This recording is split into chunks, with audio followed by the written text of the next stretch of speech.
My stepson called me a gold-digging leech at his graduation party yesterday, but his father was about to show him exactly whose money paid for his entire education.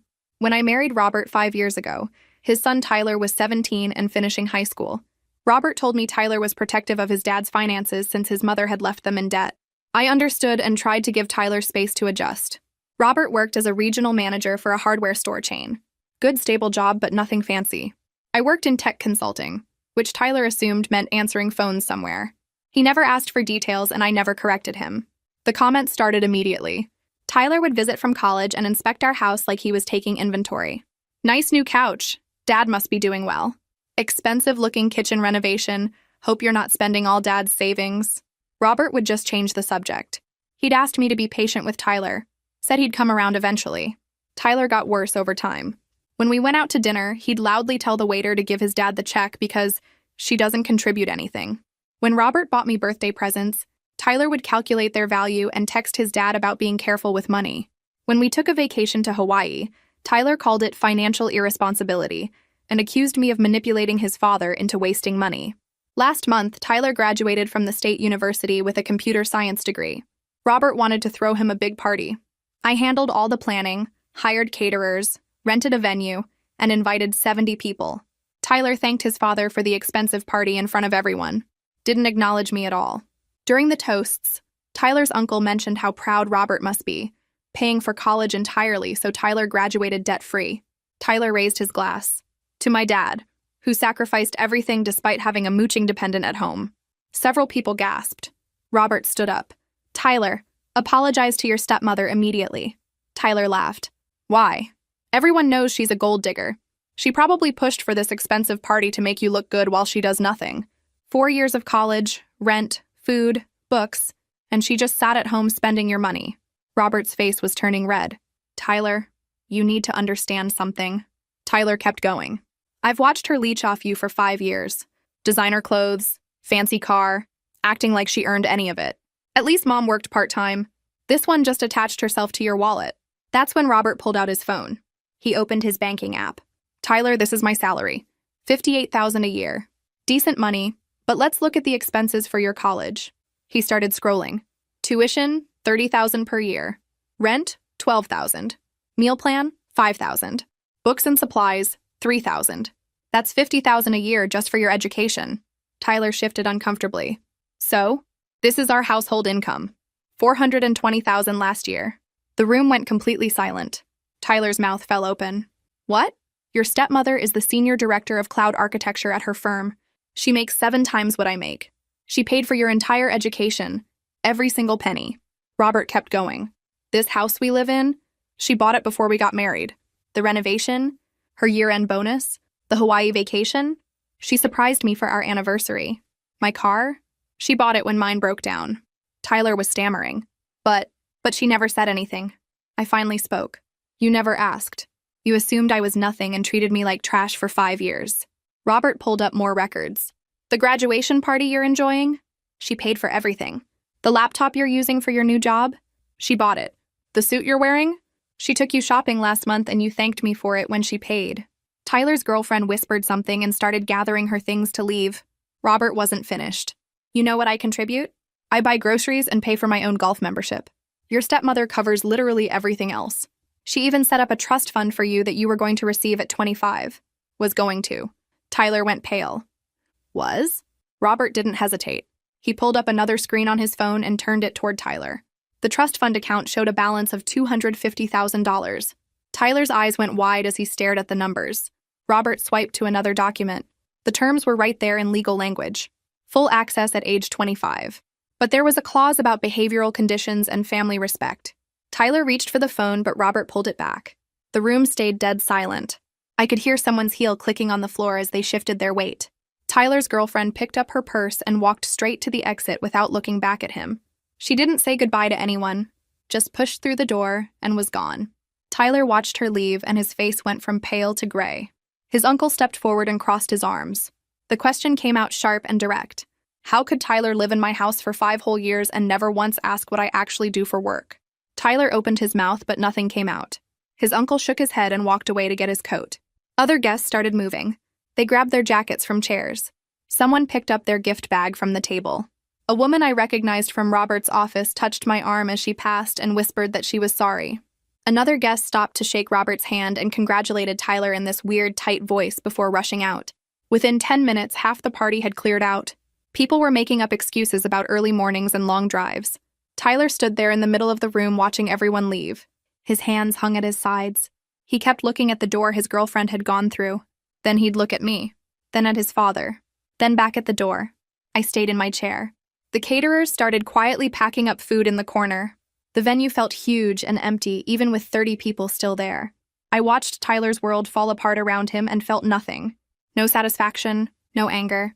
Just this weird blank feeling like I was watching it happen to someone else. Robert's brother came over and pulled up a chair next to me. He spoke quietly so no one else could hear. Said he was sorry for not realizing what Tyler had been saying all these years. He'd heard some comments but thought it was just step-family adjustment stuff. Didn't know it had been going on constantly. He squeezed my shoulder and went to find his wife. 20 minutes later, the venue was almost empty. The last few guests were doing that awkward thing where they congratulate Tyler but can't quite look him in the eye.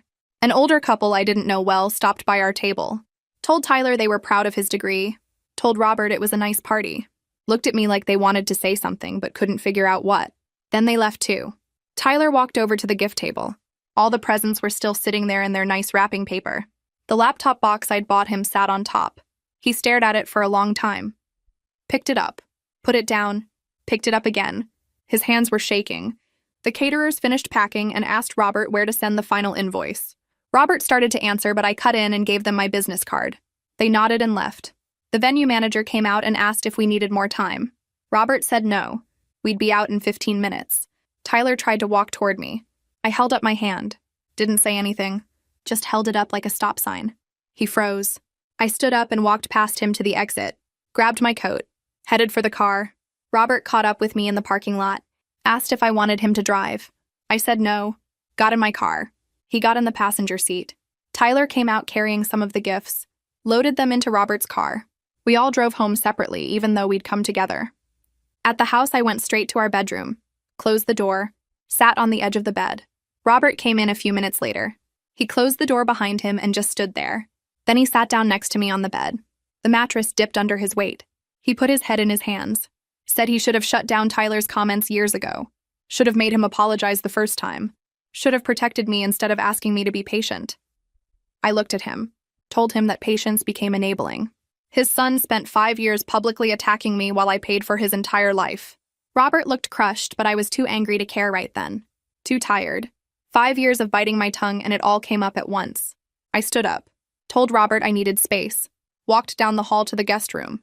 Closed that door too. Through the wall, I could hear Tyler and Robert in the kitchen. Their voices were raised. Couldn't make out words, but the tone was clear. Tyler sounded desperate. Robert sounded angry. It went on past midnight. My phone kept buzzing. Text after text. Some from people at the party saying they were sorry for not speaking up. Others asking if I was okay. One from Robert's coworker saying she always knew I was impressive. I turned the phone face down and tried to sleep. Didn't work. Just lay there staring at the ceiling, listening to the argument in the kitchen finally die down around 1 in the morning. The next morning I left for work before 6. Didn't want to see either of them. Didn't want to talk. Just needed to be somewhere normal. Somewhere people knew what I did and respected it. My office building felt like safety. Swiped my badge. Took the elevator to the 14th floor. Made coffee in the break room. Georgia came in around 7:30. Took one look at my face and asked what happened. I told her everything. The party, the toast, Tyler's comments, Robert's revelation, the trust fund, all of it. Georgia's face went from concerned to furious in about 30 seconds. She asked why I tolerated it for so long. That was the question I'd been asking myself all night. Couldn't come up with a good answer. Georgia sat down across from me. Started pointing things out. Said I'd been hiding my own success to make Robert's son comfortable. Shrinking myself to fit his narrative. She was right. I'd stopped mentioning promotions at home. Played down my work. Let Tyler's story go unchallenged because Robert asked me to be patient. Georgia asked if I realized I'd been part of my own problem. That hit hard. I had been. I'd let it happen. Made myself smaller and smaller while Tyler got louder and meaner. I worked through the whole day barely seeing my computer screen. Left at 5, drove home, walked in the front door. Tyler was sitting in the living room. He looked terrible. Eyes red and puffy. Hadn't shaved. Same clothes from yesterday. He stood up when he saw me, started with the apology. I cut him off, told him I didn't want to hear sorry right now. Robert appeared from the kitchen, suggested we all needed time before having this conversation.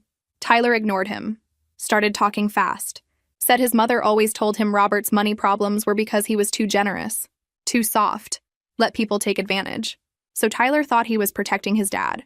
I stared at him, pointed out that he was 22 years old, just spent 4 years in college where they supposedly teach critical thinking. His excuse about protecting Robert fell apart when I asked why protection required calling me names at every opportunity, why it meant calculating the cost of my birthday presents, why it meant treating me like garbage in restaurants.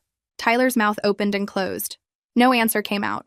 I walked away from Tyler standing there with nothing to say and spent the next 3 days avoiding both him and Robert.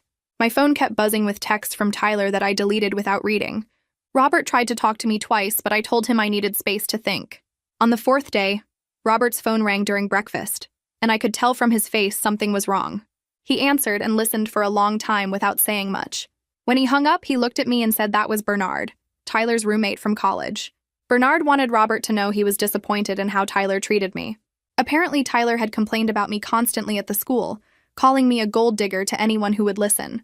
Bernard said he always thought it was weird that Tyler was so angry about his dad's wife, but never actually asked questions about what I did for work. Robert looked sick hearing this, realizing Tyler had been spreading his version of our family to his friends for years. I felt something twist in my stomach knowing Tyler's contempt wasn't just private comments at home, but a whole narrative he'd built with his college friends. The next morning, Robert showed me an email Tyler's new job had sent him about their social media policy and professional conduct expectations. Tyler had forwarded it to Robert in a panic, asking if someone from the party worked at his company. Robert explained the email was just standard new hire stuff that every employee gets, but Tyler was convinced his public meltdown had already damaged his reputation. I read through the generic policy language about representing the company professionally and maintaining appropriate online presence. Tyler's paranoia was obvious in his frantic text messages to Robert, asking if he should call HR to explain the situation. Part of me felt satisfied watching Tyler spiral, imagining him at his new desk wondering if his coworkers had heard what he said about me. But another part felt uncomfortable with how much I was enjoying his suffering.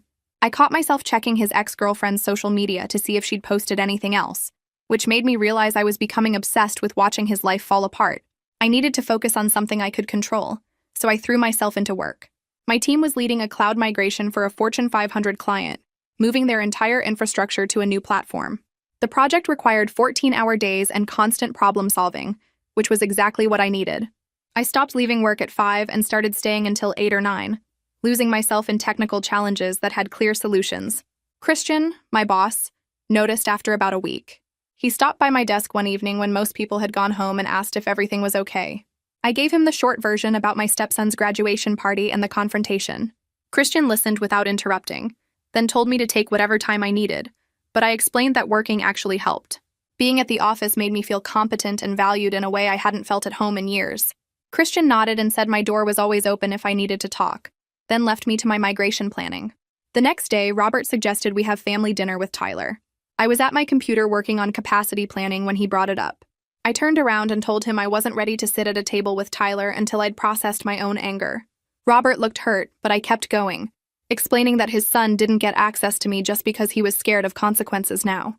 Robert stood there in the doorway of my home office looking lost. He asked what I needed from him right now. I took a breath and told him I needed him to stop protecting Tyler from discomfort and start protecting me from further disrespect. That meant Tyler didn't get to treat our home as a safe haven until he'd done actual work to change. Robert agreed, but I could see the conflict in his eyes. He wanted to support me, but every instinct he had was telling him to smooth things over with his son. I started noticing this pattern everywhere in our relationship. The way Robert would change the subject when Tyler made comments about money. The way he'd ask me to be patient instead of telling Tyler to stop. The way he'd positioned himself as the peacemaker instead of my partner. Seeing it clearly for the first time made me angry all over again. That night I got an email from Tyler. The subject line was, "I need to explain," and when I opened it, there was a 10-page document attached. I skimmed through it and realized he'd written out every assumption he made about me and why he was wrong. He detailed how he thought I was a gold digger, how he calculated the cost of things Robert bought me, how he convinced himself I was manipulating his father. The whole thing read like a college essay, technically correct but completely hollow. There was no real emotion in it, just a list of mistakes and corrections like he was turning in homework. I closed the email without responding because words were easy, and I'd heard 5 years of his cruel words already. The next day at work, Georgia came by my desk with coffee and asked how I was handling everything. I showed her Tyler's email on my phone, and she read through it while shaking her head. She told me I was right to wait for actions, not apologies. Tyler could write essays all day, but that didn't mean anything without changed behavior. Georgia suggested I focus on what I needed rather than what Tyler wanted to give, which hit me hard because I hadn't really thought about it that way. 2 weeks after the party, I met Alyssa for lunch at a place downtown. Alyssa was Bernard's sister, and she worked in HR at a tech company, so I figured she might have perspective on the trust fund situation. We ordered sandwiches, and I explained everything that had happened. Alyssa listened carefully, asking questions about Tyler's behavior over the years and how Robert had responded. Then she asked what I wanted the outcome to be: punishment, reconciliation, or protection. I sat there with my sandwich halfway to my mouth and realized I didn't actually know. I wanted to not feel bad in my own home anymore, but beyond that, I hadn't figured out what I actually wanted from Tyler or Robert. Alyssa watched me think through this and then said something that changed how I was looking at the whole situation. She pointed out that the trust fund shouldn't be about revenge, but about whether Tyler had shown the maturity to handle significant money responsibly. Someone who spent 5 years making cruel assumptions about a step-parent's worth might make equally poor judgments about other people. Her professional perspective made me see this as a question of Tyler's character, not just punishment for hurting me. That night, Robert mentioned that Tyler had been researching my actual career. Apparently, he'd been reading articles I'd published about cloud architecture and watching conference talks I'd given at industry events. Robert seemed to think this was progress, like Tyler finally taking an interest meant something. I pointed out that Tyler could have done this research at any point in 5 years. The fact that he only became curious after public shame didn't impress me at all. Robert looked disappointed but didn't argue. A few days later, Robert came to me with another request from Tyler. Tyler wanted to ask if he could take me to lunch to talk, but he was using Robert as the messenger like we were countries negotiating through a third party. I told Robert that Tyler was 22 years old with my phone number, and if he wanted to talk to me, he could ask me directly. Robert looked uncomfortable being caught in the middle, which was exactly where he'd put himself by never establishing boundaries with Tyler. I went back to my work project, and Robert walked away without saying anything else. 2 days later, my phone buzzed while I was reviewing architecture diagrams at my desk. Tyler's name appeared on the screen with a message asking if we could talk sometime. I stared at the text for a full minute before responding that we could meet at the coffee shop near my office in 3 days. He replied immediately with a simple thank you, which felt different from his usual entitled tone. I forwarded the message to Georgia, and she came by my desk within 5 minutes. She suggested we practice different scenarios, so I wouldn't get blindsided by whatever Tyler planned to say. We spent my lunch break in an empty conference room with Georgia playing Tyler, throwing out possible excuses and manipulations while I practiced staying calm and direct. She made me rehearse responses to emotional appeals, defensive justifications, and half apologies until I felt ready to handle whatever he brought to the conversation. On the day of the meeting, I arrived at the coffee shop exactly on time and found Tyler already sitting at a corner table with 2 drinks in front of him. He stood up when he saw me and gestured to one of the cups. He said he'd asked Robert what I usually ordered, which was true because Tyler had never paid attention to my preferences in 5 years. I sat down and picked up the cup, letting the silence stretch between us while I waited for him to start talking. Tyler began by saying he'd spent 5 years being cruel, based on assumptions he never bothered to question. His voice was quiet, and he kept his eyes on the table instead of looking at me. I sipped my coffee and watched him carefully, looking for signs that he actually understood what he'd done, versus just performing remorse because he got caught. He talked about specific things he'd said to me over the years and acknowledged how each comment was designed to make me feel small and unwelcome in my own home. Tyler's hands were shaking slightly as he explained that his mother had told him repeatedly that Robert's financial problems after the divorce were because he was too soft with money and let people take advantage of him. He said she'd painted Robert as a victim who needed protection, so Tyler appointed himself as his father's financial guardian. I set down my coffee and pointed out that his mother's bitterness about her own situation didn't excuse him treating me like a villain for 5 years without ever speaking to me like a human being. Tyler's face changed when I said that, his expression shifting from rehearsed apology to something that looked like genuine shame. He sat back in his chair and was quiet for a long moment, seeming to see his behavior from outside himself for the first time. His shoulders slumped and he nodded slowly, acknowledging that he'd been cruel by choice, not because he was protecting anyone. I asked Tyler what he actually knew about me now, after doing his research, and he surprised me by pulling out his phone and showing me notes he'd taken. He talked about specific projects I'd led, including the healthcare system migration that had been featured in industry publications. He mentioned innovations I'd contributed to cloud security protocols and how my work had influenced practices at other companies. Then he admitted that he'd assumed tech consulting meant low-level support work because he never imagined a woman in Robert's life could be a senior executive. He said the assumption was sexist, and he'd never questioned it because it fit the narrative he wanted to believe. His honest acknowledgement of his own prejudices meant more than his earlier apologies because it showed he understood the deeper problem wasn't just rudeness, but the sexist assumptions driving his behavior. Tyler asked what he could do to make this right, and I told him the truth, that I didn't know if he could, and I wasn't sure I wanted to invest energy in helping him figure it out. His face fell and he looked devastated, but he nodded and said he understood he wasn't entitled to my forgiveness or guidance.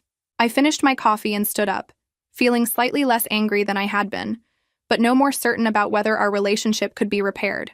Tyler stood too and thanked me for meeting him, then watched me walk out without trying to stop me or ask for another chance. The conversation had been better than I expected, but words were still just words after 5 years of cruelty. When I got home that evening, Robert was waiting in the living room and immediately asked how the meeting went. I told him it was fine, but I was still processing everything, which clearly frustrated him because he wanted resolution and reassurance that his family would be okay. He started asking specific questions about what Tyler said, and whether I thought he was sincere. I stopped him and pointed out that he'd prioritized his own comfort over my dignity for 5 years by asking me to be patient with Tyler's abuse instead of shutting it down. Robert's face crumpled and he started crying, admitting that he'd been scared of losing his son after the divorce and didn't want to create more conflict. He said he knew it was wrong, but he'd been terrified that standing up to Tyler would drive Tyler away completely. I sat down next to Robert and told him that his fear of conflict meant I absorbed all the hostility while he maintained peaceful relationships with both of us, which wasn't fair or sustainable. He cried harder and apologized, acknowledging that he'd failed me by choosing the path of least resistance instead of protecting me from his son's cruelty. This conversation felt different from our previous talks because Robert was finally confronting his own role in enabling Tyler's behavior, instead of just sympathizing with my hurt. He admitted he'd been a coward who sacrificed my well-being to avoid uncomfortable confrontations with Tyler. We sat together for a long time while Robert processed what he'd done, and I processed whether his understanding came too late to save our marriage. The next morning, Robert's brother called while we were having breakfast. Robert put the call on speaker, and his brother said his own kids had been asking questions about respect and assumptions after witnessing the party confrontation. Apparently, Tyler's public humiliation had become a teaching moment in their family about not judging people without knowing their actual circumstances. Robert's brother then admitted something that surprised me, saying he'd always assumed I was nice but decorative, never realizing I was the primary breadwinner or that I had a serious career. He apologized for his own assumptions and said watching Tyler get confronted had made him examine his own biases. The conversation was awkward, but I appreciated his honesty about how he'd seen me all these years.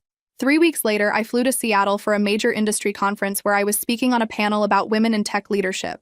Sitting on that stage with 4 other senior women in the field reminded me of my identity outside this family drama. We discussed challenges, strategies, and the importance of visibility in male-dominated spaces. After the panel, several attendees came up to talk to me, and multiple people mentioned reading my published work on cloud architecture.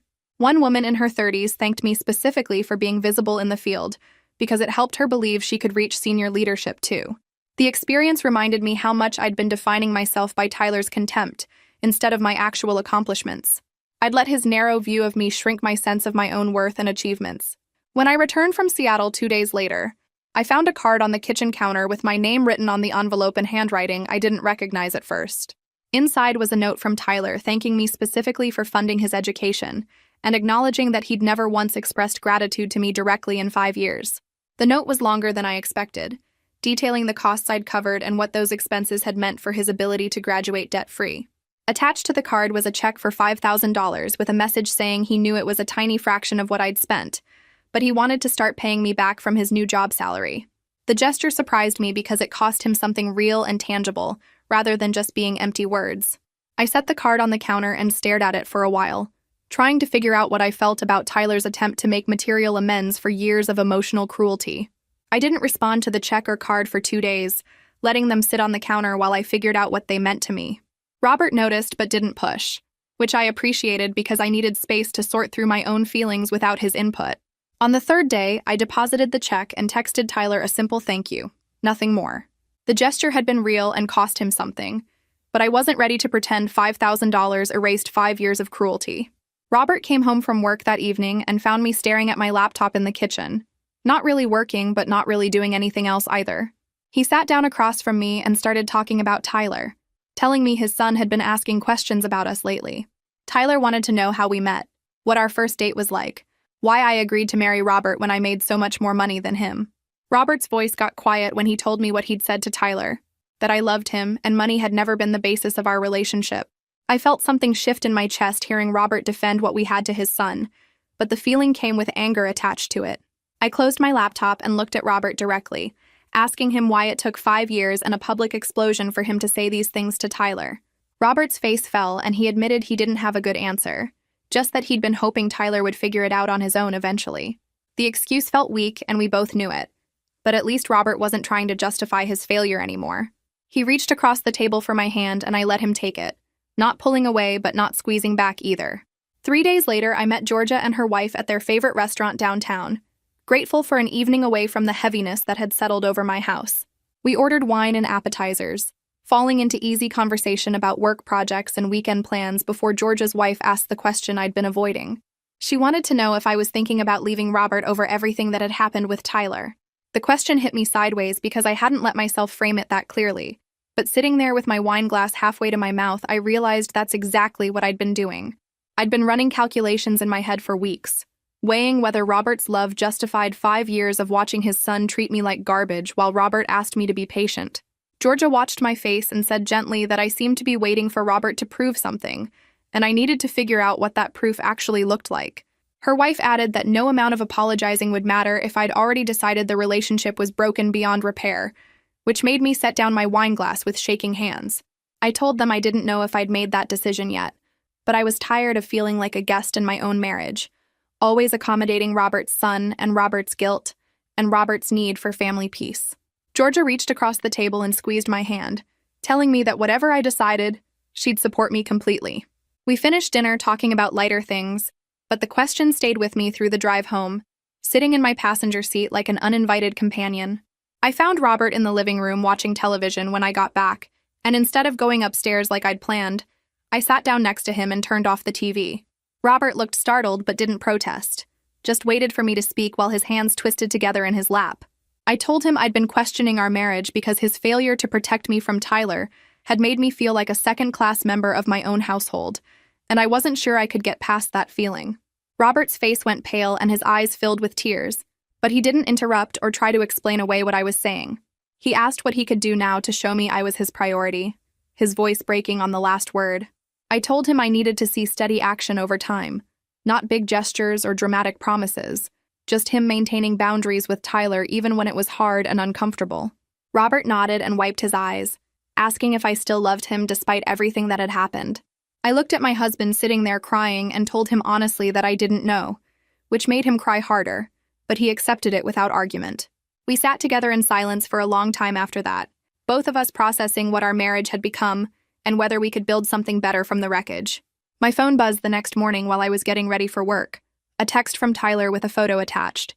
The picture showed him standing in an office lobby wearing the suit I'd bought him, looking nervous and professional in equal measure. His message thanked me specifically for the professional clothes that had helped him make a good first impression on his first day at his new job. I stared at the photo for several minutes, surprised by how much the specific acknowledgement affected me. Tyler hadn't lumped this under things Dad provided or made vague statements about family support. He'd recognized my exact contribution and thanked me for it directly.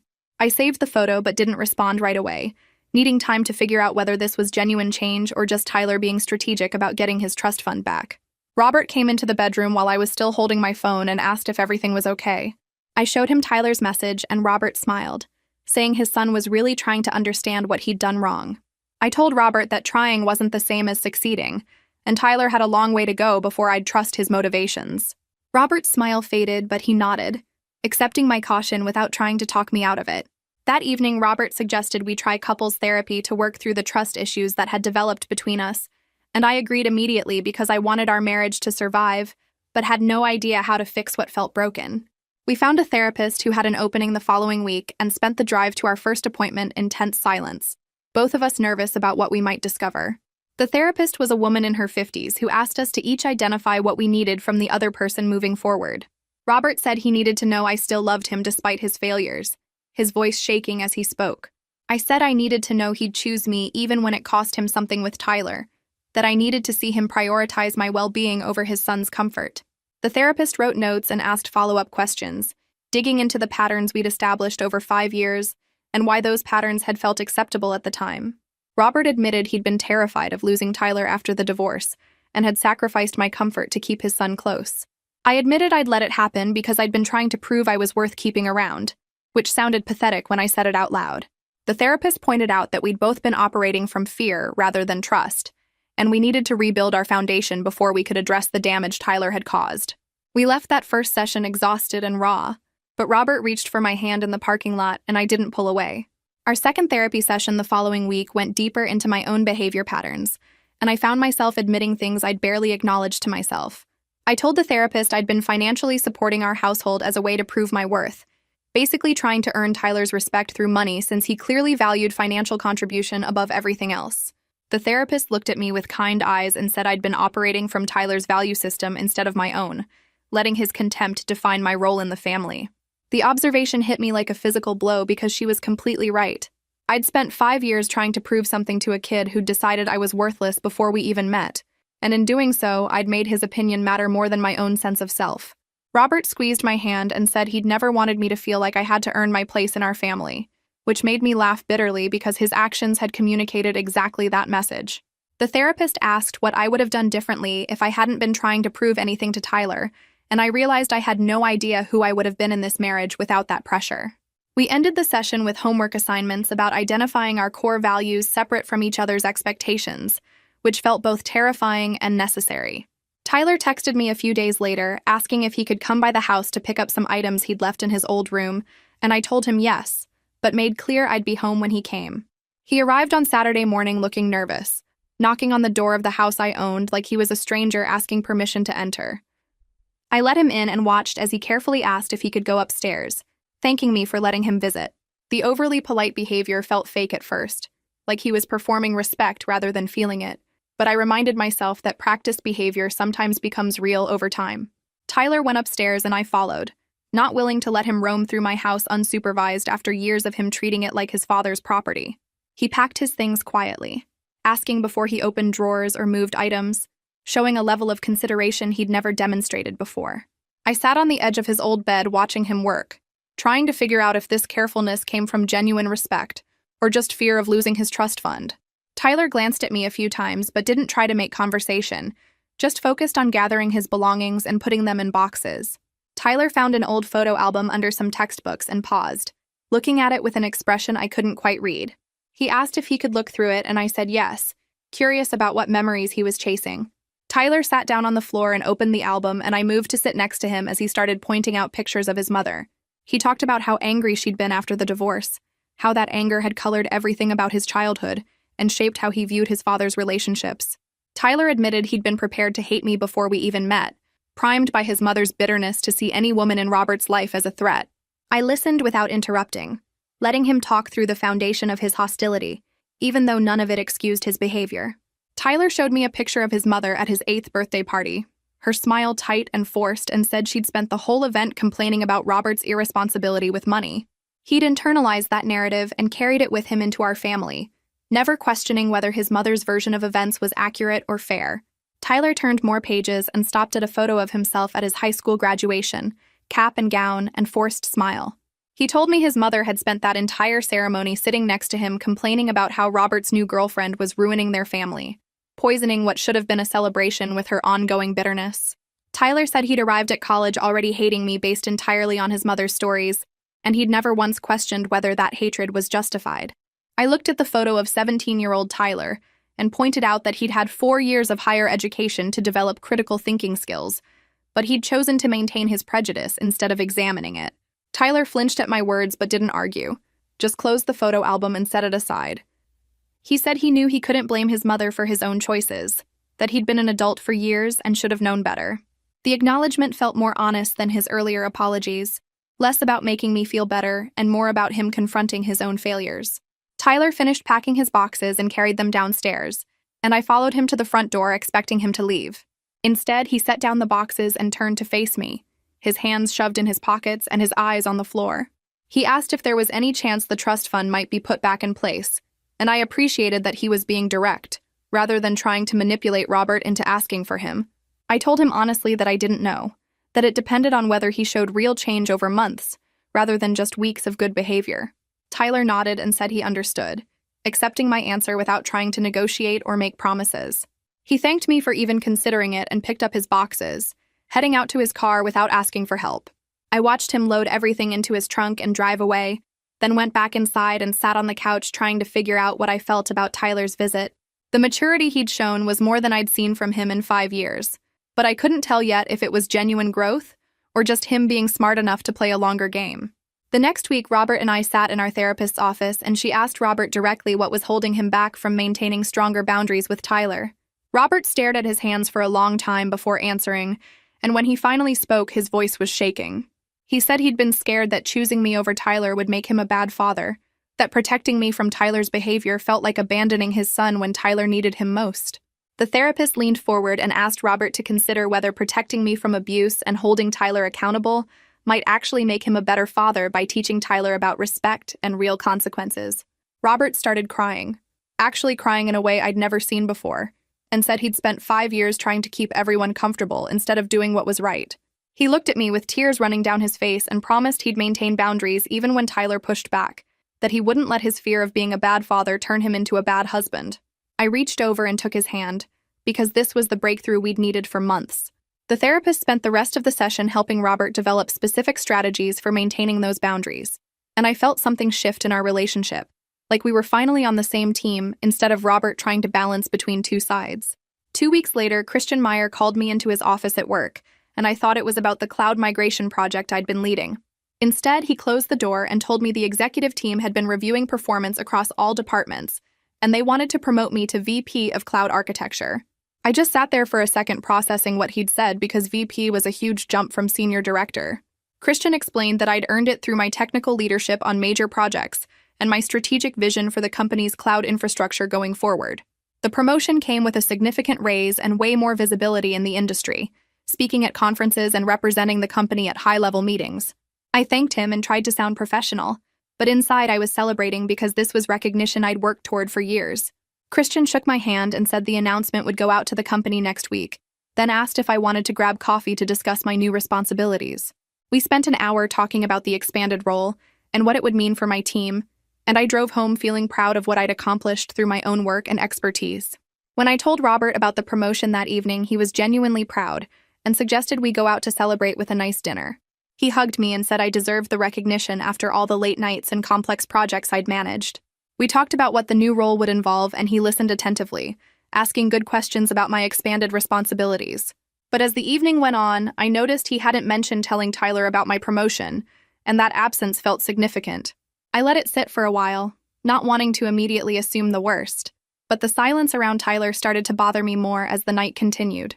We went to bed without Robert bringing up Tyler at all, and I lay there thinking about patterns and how easy it would be to slip back into hiding my success to keep Tyler comfortable. The next morning over coffee, I asked Robert directly if he was going to tell Tyler about my new role. He looked uncomfortable and admitted he wasn't sure if I'd want Tyler to know, like he was trying to protect me from potential conflict. I put down my coffee cup and told him that hiding my success to protect Tyler's feelings was exactly the pattern we needed to break in therapy. I explained that Tyler needed to see me as I actually am, a successful executive with real accomplishments, not as some smaller version that made him comfortable with his own assumptions. Robert nodded slowly and said I was right, that he'd been falling back into old habits of trying to manage everyone's comfort. He pulled out his phone right then, didn't wait or make excuses, and called Tyler. I listened as Robert told his son about my promotion to VP, explaining the significance of the role and how proud he was of my career. Tyler's response was muted, just congratulations to his dad, and Robert corrected him by saying Tyler should congratulate me directly. The call was brief, but it mattered that Robert had made it immediately instead of putting it off or avoiding it completely. 3 days later, a card arrived in the mail addressed to me from Tyler. Inside was a handwritten note expressing genuine admiration for my career accomplishments, Not the generic congratulations you'd write to anyone, but specific comments about my technical leadership and strategic work.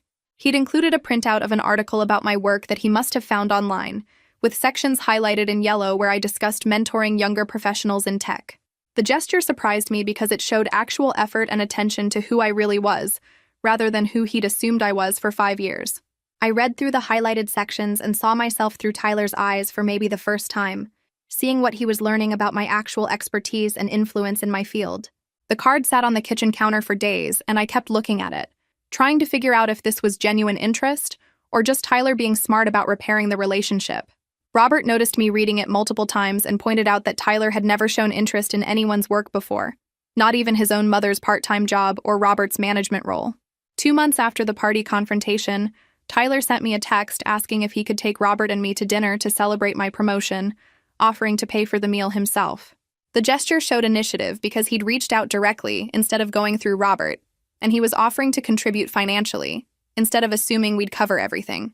I agreed to dinner because it demonstrated consideration, even though I was still cautious about his real motivations.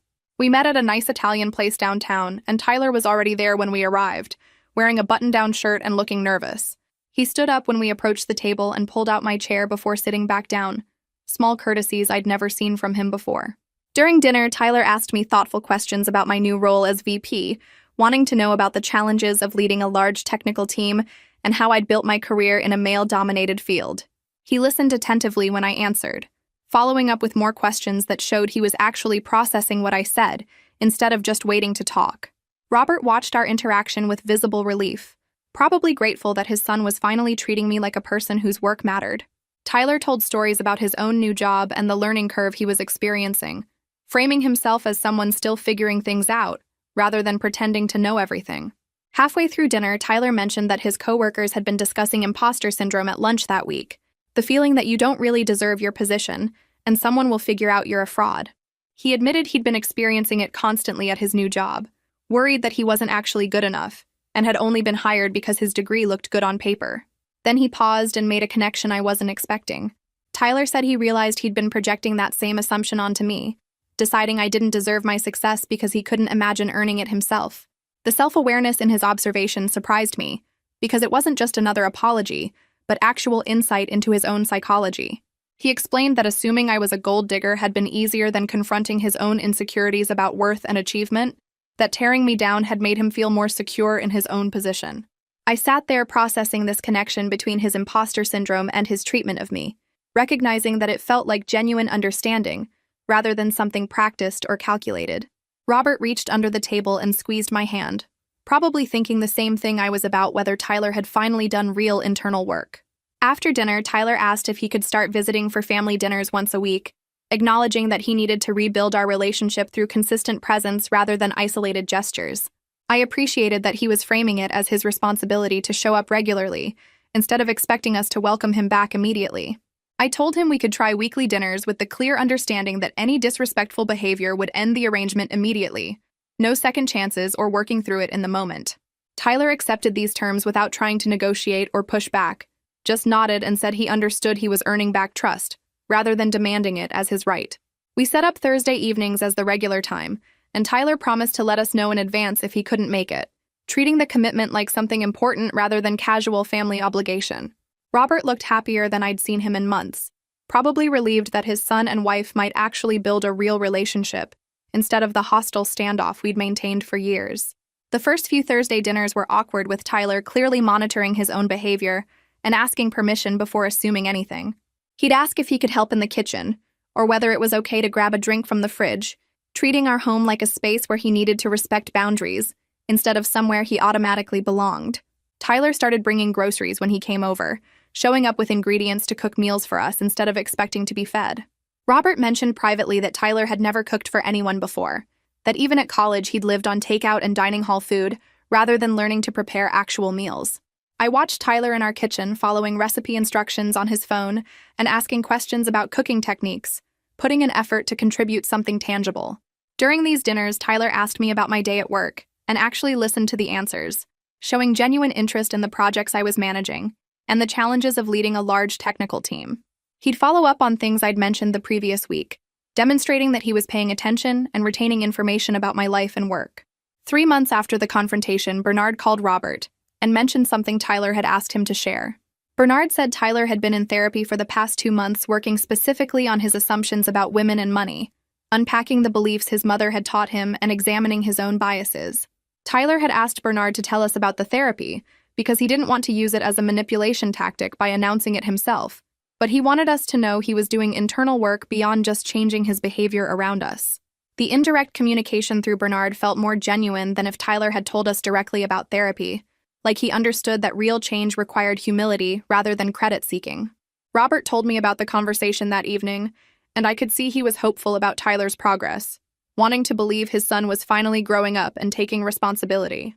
I was more cautious, but I had to admit that 3 months of consistent, respectful behavior plus therapy showed more commitment than I'd expected from someone who'd spent 5 years being cruel. The next week, I met with Alyssa at a coffee shop to discuss the trust fund situation and get her professional perspective on next steps. She brought a legal pad and asked me specific questions about what I wanted the outcome to be, whether this was about punishment for past behavior or creating accountability for future growth. I admitted I wasn't sure anymore because Tyler's changes seemed genuine, but 5 years of hurt didn't disappear in 3 months. Alyssa suggested that the trust fund shouldn't be about revenge, but about whether Tyler had demonstrated the maturity to handle significant money responsibly, pointing out that someone who'd made cruel assumptions about a step-parent's worth might make equally poor judgments about other people and situations. She helped me draft conditions for potential reinstatement that focused on demonstrated values rather than just punishing Tyler for being a jerk. The conditions included sustained respectful behavior toward me for 6 months total, continued therapy with proof of attendance, and a written reflection on what he'd learned about assumptions and respect. Alyssa pointed out that these conditions created real accountability, while still allowing space for genuine growth, that they required Tyler to do ongoing work, rather than just apologizing and moving on. I left the meeting with a clear framework for the trust fund decision, feeling like I finally had a path forward that wasn't just about my anger or his apologies, but about actual change and maturity. Over the next few months, Robert showed up differently in our marriage. When Tyler called asking to come over unannounced, Robert checked with me first and told Tyler he needed to schedule visits in advance. When Tyler tried to minimize his past behavior during a phone call, Robert interrupted and said they weren't going to pretend 5 years of cruelty didn't happen. I watched Robert set boundaries without apologizing for them, without trying to soften the impact or manage everyone's feelings simultaneously. Our therapy sessions focused on communication patterns, and Robert admitted he'd been so afraid of conflict that he'd sacrificed my comfort to keep peace. He practiced saying hard things in session until they felt less scary, and then he started saying them at home too. One evening, Robert told me he finally understood that protecting me from Tyler's disrespect wasn't about choosing between us. It was about teaching Tyler how to be a decent person.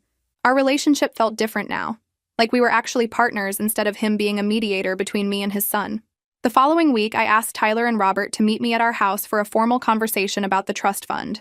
Tyler arrived 15 minutes early and waited in his car until exactly the scheduled time, then knocked on the door instead of walking in like he used to. I had printed copies of the conditions Alyssa helped me draft, and I laid them on the kitchen table between the three of us. The document outlined specific requirements including 6 months of sustained respectful behavior, continued therapy with quarterly progress reports, and a written reflection on what he'd learned about assumptions and respect. Tyler picked up the papers and read through each page carefully, his finger tracing the lines as he processed the conditions. I explained that the money was always meant to support his future, but that required demonstrating the maturity and character to use it wisely. Robert sat quietly and let me lead the conversation, not jumping in to soften my words or advocate for his son. Tyler set down the papers and looked directly at me when he said he agreed to everything without trying to negotiate or minimize what he'd done. He thanked me for giving him a path forward instead of just punishing him, which showed he understood this was about growth rather than revenge. 2 weeks later, Christian pulled me into his office and told me the organizing committee for Tech Leaders Conference wanted me as a keynote speaker on cloud architecture innovation. The conference drew hundreds of senior professionals from across the industry, and a keynote slot was a significant professional recognition. I felt proud and excited in a way I hadn't let myself feel in years, not worried about downplaying my success to make anyone comfortable.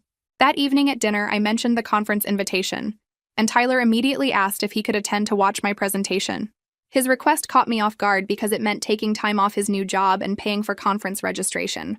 I studied his face for signs of performance or manipulation, but he just looked genuinely interested in seeing me present. I agreed he could come, curious whether his interest was real or just part of his apology campaign. The conference took place at a downtown hotel with multiple tracks and hundreds of attendees wearing badges and carrying program guides. I stood backstage reviewing my slides while the session room filled with senior directors, vice presidents, and chief technology officers from major companies. Tyler sat in the middle section taking notes on his phone like a student, watching me command a room of people whose expertise and influence far exceeded his current level. I talked about leading large-scale migrations, building high-performing teams, and driving innovation in technical architecture. The audience asked complex questions about implementation strategies and organizational change management, and I answered with the authority of someone who'd solved these problems dozens of times. Afterward, people crowded around wanting to discuss potential collaborations and exchange contact information.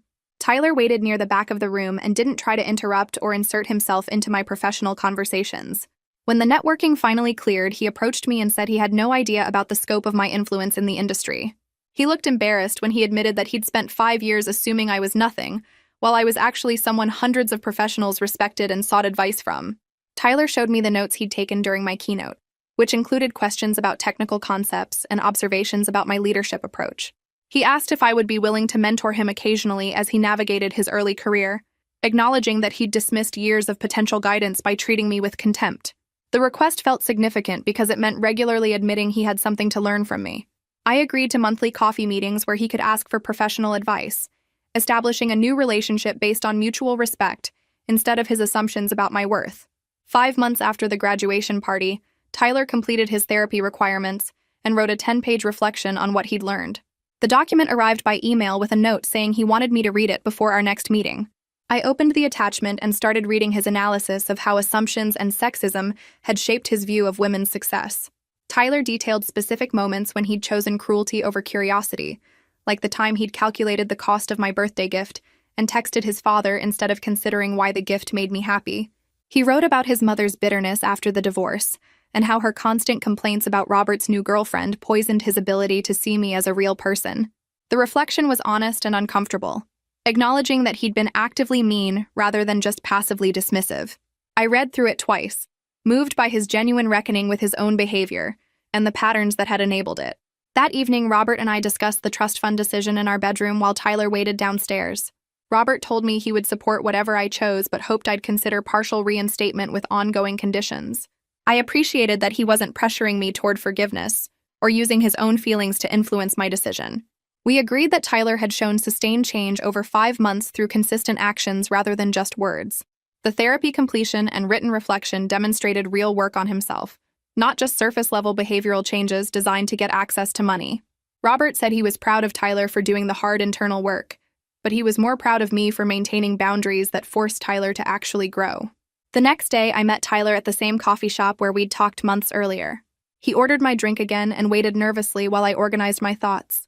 I told him I was reinstating the trust fund with modified conditions. The full amount would vest at 27 instead of 25, with annual check-ins to ensure continued respectful behavior and personal growth. Tyler's eyes filled with tears, and he thanked me not just for the money, but for giving him the chance to prove he was different from the person who'd insulted me at his graduation party. He said he knew he didn't deserve my generosity after how he'd treated me, but he was grateful I hadn't given up on the possibility of relationship. Tyler asked if he could say something he'd been wanting to tell me, and I nodded. He said that learning who I actually am made him realize how much he'd missed by choosing contempt over connection. He talked about the mentorship conversations we'd been having and how much he'd learned in just a few months. Tyler said having me as a mentor and family member was worth more than any trust fund, which felt like the first time he'd valued me as a person, rather than a financial resource to resent. 6 months after the confrontation, our family dinners had become genuinely comfortable instead of performative. Tyler showed up on time, helped with cooking and cleanup, and participated in conversations like an actual member of the household. He asked about my work projects and Robert's golf games with equal interest, treating both of us like people whose lives mattered to him. One evening, Tyler brought his new girlfriend to meet us and introduced me by talking about my keynote speech and the cloud architecture team I led. The girlfriend seemed impressed and asked intelligent questions about my work, clearly having heard positive things about me before arriving. After dinner, she pulled Robert aside and mentioned that Tyler talked about me constantly at home, crediting me with teaching him about assumptions and respect. Robert told me later that hearing someone else recognize Tyler's growth made him emotional, because it meant the change was real enough for outsiders to notice. A few weeks later, I brought up something I'd been thinking about during one of our regular family dinners. I told Tyler I wanted to help with his student loan payments as a delayed graduation gift, not because he earned it through good behavior, but because I wanted him to start his career without that weight hanging over him. Tyler's face went pale and he immediately started shaking his head, saying he couldn't accept more money from me after everything he'd done. I cut him off and explained that being generous isn't about whether someone deserves help. It's about caring for family, and he'd finally stopped treating me like an enemy and started letting me be part of his actual family. Tyler's eyes filled with tears, and he thanked me quietly, his voice breaking a little when he said he didn't know how to make up for 5 years of cruelty. I told him he was already doing it by showing up consistently and treating me with real respect instead of fake politeness. That night after Tyler left, Robert pulled me aside in our bedroom and said he needed to tell me something. He sat on the edge of the bed and told me that watching Tyler's change over the past 6 months made him proud of both of us. Proud of Tyler for doing the hard internal work instead of just apologizing, and proud of me for keeping firm limits while still giving Tyler space to actually grow into a better person.